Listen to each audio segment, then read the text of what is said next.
Hello प्यारे, कैसे हैं आप लोग। उम्मीद करते हैं अच्छा ही होंगे। एक बार फिर से आप लोगों को अपने यूट्यूब चैनल मैथ्स की झप्पी में स्वागत है।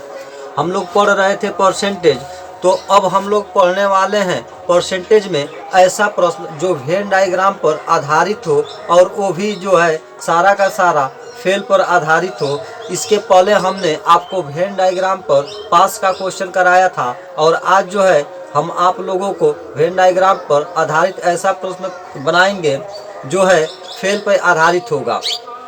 तो इससे पहले एक बार आप लोगों को हम फिर से बेसिक को थोड़ा समय के लिए रिवाइज कराना चाहते हैं। जैसे मान लेते हैं कि अलग अलग खाने वाले दो चीज़ है। पहला आपका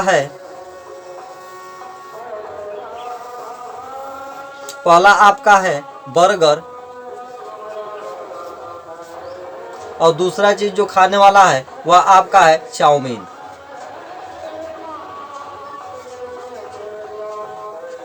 यदि आपसे कोई पूछे कि बर्गर खाने वाले लोगों की संख्या बताइए, तो आपका जवाब होगा कि जो ये सर्किल दिख रहा है, इस सर्किल में जितना भी व्यक्ति आएंगे वे सारे के सारे बर्गर खाएंगे। यदि आपसे कोई पूछे कि चाउमीन खाने वाले लोगों की संख्या बताइए, तो आपका जवाब होगा कि इस सर्किल में जितना भी व्यक्ति आएंगे वे सारे के सारे चाउमीन खाएंगे। लेकिन यहाँ पर आप देख रहे हैं कि यहाँ पर कुछ ऐसे भी पार्ट हैं जो दोनों में कॉमन है। कहने का मतलब है कि इस पार्ट में रहने वाला जो व्यक्ति होगा वह आपका बर्गर भी खाएगा और चाउमीन भी खाएगा। तो यह एरिया ऐसा एरिया होगा जो दोनों डिश को पसंद करेंगे। यदि आपसे कोई पूछे कि केवल बर्गर खाने वाले लोगों की संख्या, तो जो है ये जो बीच वाला पार्ट है इसको छोड़ देंगे, तो यह जितना भी पार्ट होगा इसमें जितना भी व्यक्ति रहेगा वह केवल और केवल बर्गर खाएगा। कहने का मतलब है कि केवल बर्गर खाने वाले व्यक्ति का अगर डायग्राम देखें तो देखिए आपका डायग्राम जो बनेगा वह डायग्राम ऐसे बनेगा। यह डायग्राम जो है केवल और केवल बर्गर खाने वाले के लिए है। अगर आपसे कोई पूछे कि केवल चाउमीन खाने वाले लोगों की संख्या कितनी है, तो आपका जवाब होगा कि जो इस शेप में डायग्राम दिखेगा वह आपका केवल और केवल चाउमीन खाने वाले लोगों की संख्या होगी। अर्थात जो है यह एरिया आपका केवल और केवल चाउमीन खाने वाले लोगों की संख्या होगी। अगर आपसे कहा जाए कि बर्गर खाने वाले लोगों की संख्या बताइए, तो यह जो है पूरा का पूरा जो सर्किल होगा वह बर्गर खाने वाले के लिए होगा। अगर आपसे कोई कहे कि चाउमीन खाने वाले लोगों की संख्या बताइए, तो यह जो सर्किल होगा या पूरा का पूरा सर्किल जो है इसमें जितना भी व्यक्ति आएगा वह सारा का सारा जो है व्यक्ति चाउमीन खाएगा। इस सर्किल में जितना भी व्यक्ति आएंगे वह सारे के सारे बर्गर आएंगे। लेकिन जब ओवरलैप वाला पार्ट होगा तो यह जो है दोनों खाएगा, चाउमीन भी खाएगा इसमें रहने वाला व्यक्ति और बर्गर भी खाएगा। लेकिन अगर केवल की बात किया जाए तो यह जो हिस्सा होगी आपकी, यह हिस्सा यह केवल बर्गर खाने वालों का है और चाउमीन खाने के लिए केवल चाउमीन खाना है तो केवल चाउमीन खाने वाले लोगों का हिस्सा यह है। तो इसका शेप जो होगा ऐसे होगा। और इसी कॉन्सेप्ट को लेकर के हम लोग जो है वेन डायग्राम पर आधारित प्रश्न को बनाते हैं। तो चलिए आज जो है हम लोग देखने वाले हैं कि फेल का डायग्राम कैसे बनाया जाता है। अब जब हम फेल का डायग्राम आपको सिखा देंगे तो उसके बाद जो है हम आपको दोनों का मिक्स क्वेश्चन कराएंगे। तो चलिए प्रश्न को देखते हैं। प्रश्न दिया है, किसी परीक्षा में 52% विद्यार्थी हिंदी तथा 42% अंग्रेजी में फेल हुए। यदि 17% विद्यार्थी इन दोनों विषयों में फेल हुए हो तो कितने प्रतिशत विद्यार्थी दोनों विषयों में पास हुए हैं। कहने का मतलब है कि आपका जो है एक एग्जाम हुआ है जिस एग्जाम में जो है 52% विद्यार्थी जो है हिंदी में फेल हुए हैं और 42% विद्यार्थी जो है अंग्रेजी में फेल हुए हैं और 17% विद्यार्थी जो है दोनों विषयों में फेल हुए हैं। तो प्रश्न कह रहा है कि कितने परसेंट विद्यार्थी जो है दोनों विषय में पास हुए हैं। तो चलिए इस प्रश्न को बनाते हैं।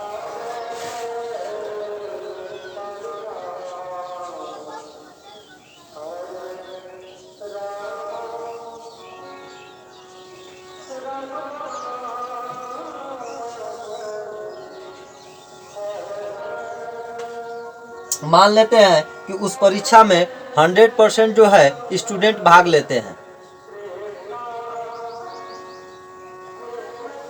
जिसमें जो है दो सब्जेक्ट होता है। पहला सब्जेक्ट आपका है हिंदी और दूसरा सब्जेक्ट आपका है इंग्लिश। यहाँ पर जो है, यहाँ पर देखिए दिया है कि 17% विद्यार्थी दोनों सब्जेक्ट में फेल हो जाते हैं, इसलिए जो हमारा डायग्राम बनेगा वह फेल का बनेगा। अब देखिए, चूंकि जो है 52% विद्यार्थी जो है अंग्रेजी में, 52% विद्यार्थी जो है हिंदी में आपका फेल होते हैं, तो 52% अगर हिंदी में फेल हो रहे हैं तो केवल हिंदी में फेल होने वाले विद्यार्थियों की जो संख्या होगी वह आपका होगा 52 माइनस 17 इज इक्वल टू, आप घटा लेंगे तो यह देखिए 12 में से 7 गया 5 हुआ, और यहाँ पर जो है, यहाँ पर आपका बचा 4, 4 में से 1 गया आपका 3 हुआ। अर्थात कहने का मतलब है कि 35% विद्यार्थी ऐसे हैं जो केवल और केवल हिंदी में फेल हुए हैं। आगे जो है 42% विद्यार्थी जो है अंग्रेजी में फेल हुए हैं। तो अब हम निकालेंगे कि केवल अंग्रेजी में फेल होने वाले बच्चे, तो यह आपका होगा कि 42 माइनस 17 इज इक्वल टू, यहाँ से घटा लीजिए 12 में से 7 गया 5, और यहाँ आपका आया 3 में से 1 गया 2। अर्थात जो है 25% ऐसे विद्यार्थी हैं जो केवल और केवल इंग्लिश में फेल हुए हैं, 35% ऐसे विद्यार्थी हैं जो केवल और केवल हिंदी में फेल हुए हैं, और 17% ऐसे विद्यार्थी हैं जो दोनों सब्जेक्ट में फेल हुए हैं। अर्थात इस तरह हमारा जो है पूरा का पूरा डायग्राम फेल का बन गया। अब जितना भी बचेगा, यहाँ पर जो भी बच्चे बचेंगे वह टोटल इस डायग्राम से बाहर जो भी बच्चे बच रहे हैं वह दोनों विषय में पास होंगे। तो चलिए इसको पहले हम देखते हैं कि कुल फेल बच्चों की संख्या निकालते हैं। तो यह आपका हो जाएगा एक सब्जेक्ट में फेल, अर्थात जो है केवल हिंदी में फेल, उसके बाद आपका केवल इंग्लिश में फेल, आप प्लस दोनों में फेल।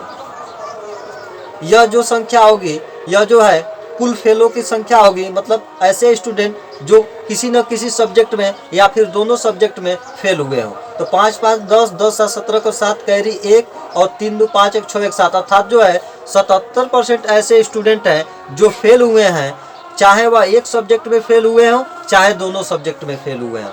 तो इसके बाद जो भी स्टूडेंट बचेंगे वह आपका दोनों सब्जेक्ट में पास हुए होंगे। तो चलिए दोनों सब्जेक्ट में पास स्टूडेंट को निकालने के लिए हम कुल स्टूडेंट की संख्या में से किसी न किसी सब्जेक्ट में फेल हुए संख्या को अगर घटा देते हैं तो जो यह संख्या आएगी यह दोनों सब्जेक्ट में पास बच्चा होगा। तो चलिए 10 में से 7 गया 3 और यहाँ 9 में से 7 गया 2, अर्थात कहने का मतलब है कि 23% ऐसे स्टूडेंट होंगे जो दोनों विषय में पास हुए होंगे। अर्थात जो है दोनों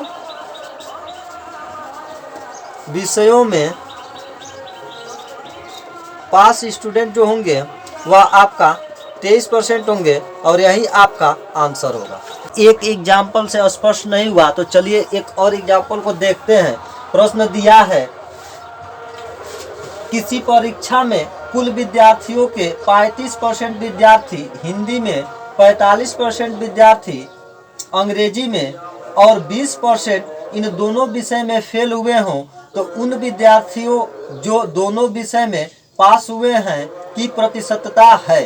अर्थात जो है कोई परीक्षा हुआ है, उस परीक्षा में कुल विद्यार्थी के 35% जो है हिंदी में और 45% जो है अंग्रेजी में और 20% जो है दोनों सब्जेक्ट में फेल हुए हैं। तो कह रहा है कि ऐसे बच्चों की प्रतिशतता ज्ञात कीजिए जो दोनों विषय में पास हुए हैं। तो चलिए प्रश्न को बनाते हैं। यहाँ पर जो है 35% जो स्टूडेंट हैं,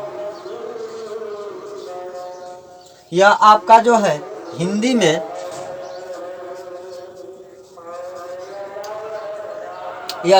फेल हुए हैं, और जो है आपका 45% जो स्टूडेंट हैं यह आपका इंग्लिश में फेल हैं, और 20% ऐसे स्टूडेंट हैं जो आपका हिंदी प्लस इंग्लिश दोनों में फेल है। अब प्रश्न कह रहा है कि दोनों में पास जो है स्टूडेंट की प्रतिशतता बताइए।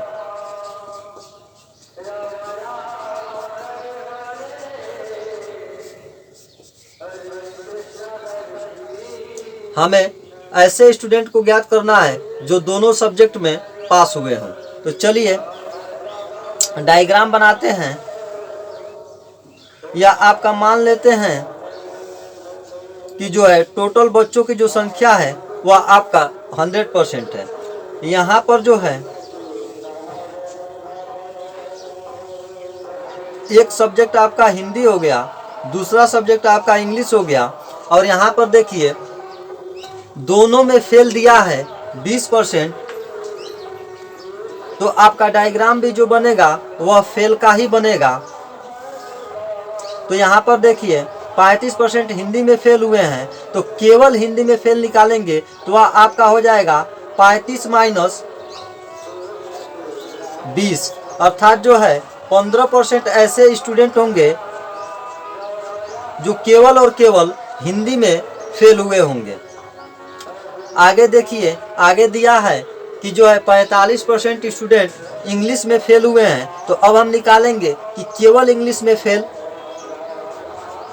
तो यह आपका हो जाएगा 45 माइनस 20 यानी 5 यह हो गया, और 4 में से 2 गया 2, अर्थात 25% स्टूडेंट ऐसे होंगे जो आपका केवल इंग्लिश में फेल हुए होंगे, 15% ऐसे स्टूडेंट होंगे जो केवल हिंदी में फेल हुए होंगे, और 20% ऐसे स्टूडेंट होंगे जो दोनों सब्जेक्ट में फेल हुए होंगे। तो जो यहाँ पर बच जाएंगे स्टूडेंट वह दोनों में पास बचेंगे। तो अब चलिए निकालते हैं कि कुल फेल बच्चों की प्रतिशतता।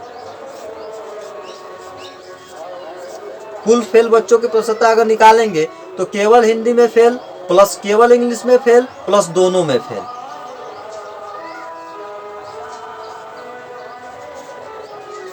यह आपका हो गया 5 + 10 का 0 कैरी 1, और 2 2 4 4 1 5 और 5 1 6, अर्थात जो है 60% ऐसे भी स्टूडेंट हैं जो या तो हिंदी में फेल है, या तो इंग्लिश में फेल है, या फिर दोनों में फेल है।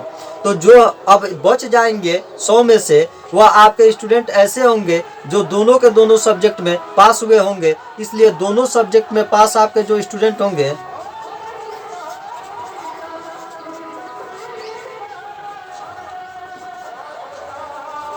वह होंगे 100 माइनस 60 = 40, अर्थात जो है 40% ऐसे स्टूडेंट हैं जो दोनों विषय में आपके पास होंगे, और यही आपका आंसर होगा। ये एक और प्रश्न को देखते हैं। प्रश्न दिया है, एक परीक्षा में परीक्षार्थियों के 52% अंग्रेजी में अनुत्तीर्ण हुए और 42% गणित में। तदनुसार यदि दोनों विषय में 17% अनुत्तीर्ण रहे हो तो उन दोनों विषयों में उत्तीर्ण परीक्षार्थियों की प्रतिशतता कितनी होगी।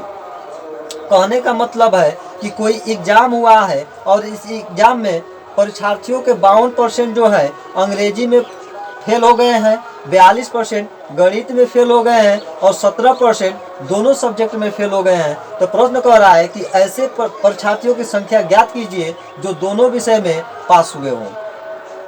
तो चलिए प्रश्न को बनाते हैं। देखिए इंग्लिश में जो है, इंग्लिश में फेल जो स्टूडेंट की संख्या है वह आपका है 52%, और जो है गणित में जो है, जो मैथ में बच्चे फेल हुए हैं वह आपके हैं 42%, और दोनों सब्जेक्ट में जो फेल हुए हैं अर्थात इंग्लिश प्लस मैथ, इस दोनों सब्जेक्ट में जो बच्चे फेल हुए हैं वह है 17%। यानी कि यह आपका जो है फेल का डायग्राम बनेगा। चूँकि जो है दोनों सब्जेक्ट में जो दिया है वह फेल दिया है, इसलिए जो डायग्राम हम बनाएंगे वह फेल का होगा। तो चलिए डायग्राम बनाते हैं।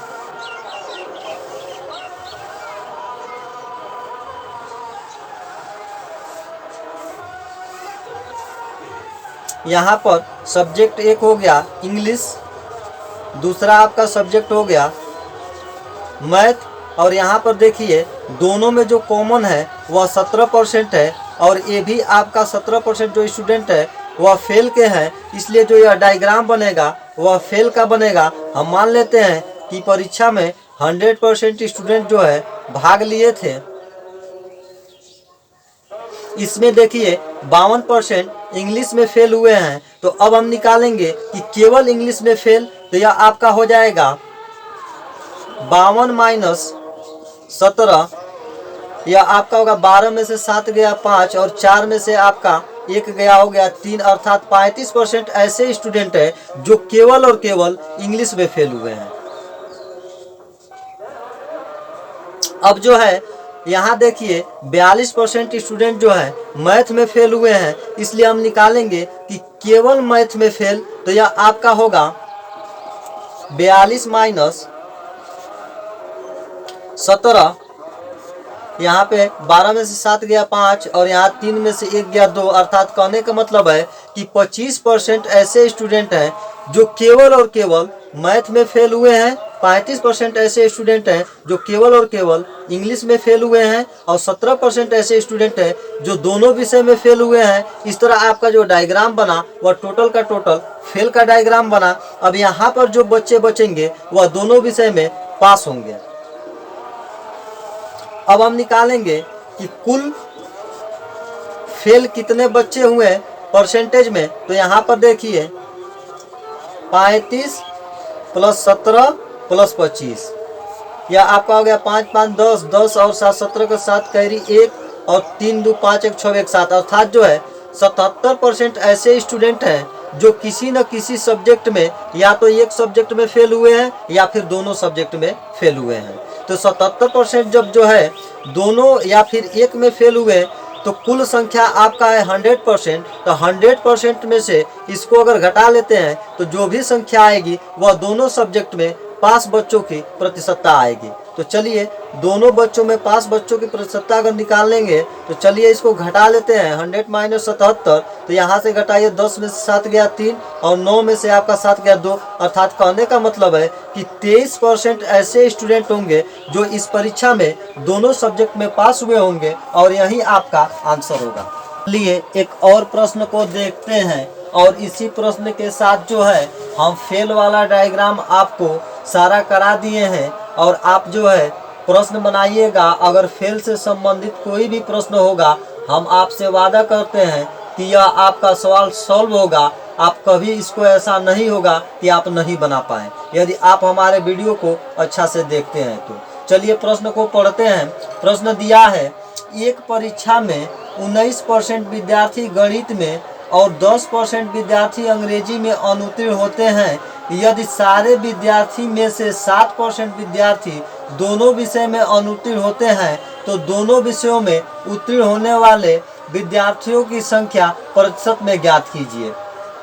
कहने का मतलब है कि कोई एग्जाम हुआ है, उस एग्जाम में 19% जो है विद्यार्थी गणित में फेल हो जाते हैं, 10% विद्यार्थी अंग्रेजी में फेल हो जाते हैं और 7% विद्यार्थी ऐसे हैं जो दोनों सब्जेक्ट में फेल कर जाते हैं। तो कह रहा है कि दोनों सब्जेक्ट में पास होने वाले विद्यार्थियों की प्रतिशतता ज्ञात कीजिए। यहाँ पर जो है आपका एक सब्जेक्ट है मैथ, तो मैथ में जो है आपका 19% विद्यार्थी जो है फेल होता है और दूसरा है आपका अंग्रेजी, तो अंग्रेजी में जो है 10% विद्यार्थी जो है फेल कर जाता है और 7% विद्यार्थी जो है मैथ प्लस इंग्लिश दोनों में फेल कर जाता है। यहाँ पर ध्यान दीजिए, जब भी दोनों में अगर फेल दिया हो तो फेल का डायग्राम बनेगा और जब भी दोनों में पास दिया हो तो पास का डायग्राम बनेगा। तो यहाँ पर देखिए दोनों में फेल जो बच्चे हैं वह 7% है, इसलिए जो मेरा डायग्राम बनेगा वो आपका फेल का बनेगा।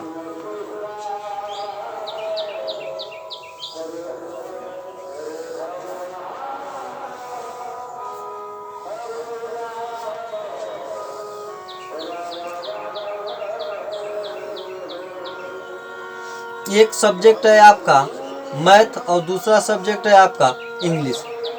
दोनों में फेल जो बच्चे हैं वह आपके हैं 7%, इसलिए डायग्राम जो बनाएंगे हम फेल का बनाएंगे। मान लेते हैं कि उस परीक्षा में टोटल जो है 100% बच्चे जो है भाग लिए हैं। अब जो है 19% जो है मैथ में फेल होते हैं और 7% दोनों सब्जेक्ट में फेल होते हैं। इसलिए हम ज्ञात करेंगे कि केवल मैथ में फेल होने वाले बच्चों की संख्या, तो यह आपका हो जाएगा 19 माइनस 7, अर्थात जो है आपका हो जाएगा, यह होगा आपका 2 और यह आपका हो जाएगा 1, यानी 12 7 19। यानी कहने का मतलब है कि 12% ऐसे स्टूडेंट होंगे जो आपके केवल और केवल मैथ में फेल हुए होंगे। अब यहाँ पर देखिए इंग्लिश में फेल जो बच्चे हैं वह 10% है। इसलिए हम निकालेंगे कि केवल इंग्लिश में फेल होने वाले बच्चे, तो यह आपका हो जाएगा 10 माइनस 7, अर्थात जो है 3% ऐसे स्टूडेंट होंगे जो केवल और केवल इंग्लिश में फेल हुए होंगे। अब देखिए यह आपका फेल का डायग्राम हो गया। यहाँ एक सब्जेक्ट में फेल, यहाँ दूसरे सब्जेक्ट में फेल और यहाँ दोनों में फेल। तो जो इस डायग्राम से बाहर जो संख्या बचेगी वह दोनों सब्जेक्ट में पास होगा। तो चलिए अब हम निकाल लेते हैं कि कुल फेल बच्चे कितना होंगे। तो यह आपका होगा कि केवल मैथ में फेल, केवल इंग्लिश में फेल और प्लस दोनों में फेल। 12 + 7 + 3, अर्थात होगा आपका 7 3 10 और 10 2 12 का 2 कैरी 1 और 1 1 2, अर्थात जो है 22% ऐसे स्टूडेंट होंगे जो आपके किसी न किसी, या तो एक सब्जेक्ट में फेल हुए हैं या फिर दूसरे सब्जेक्ट में फेल हुए हैं या दोनों में फेल हुए। अर्थात कुल फेल हमने निकाला,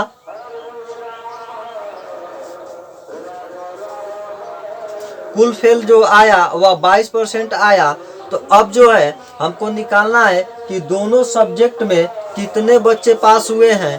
तो यह आपका होगा 100 माइनस 22।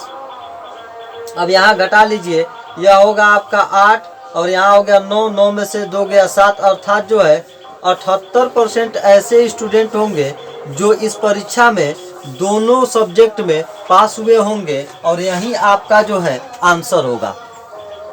हमने आप लोगों को डायग्राम पर आधारित परसेंटेज का क्वेश्चन बताया, जिसमें जो है पहले आपको पास पे आधारित प्रश्न बताया, उसके बाद फेल पे आधारित प्रश्न बताया। अब अगले लेक्चर में हम आपको इससे मिक्स क्वेश्चन कराएंगे।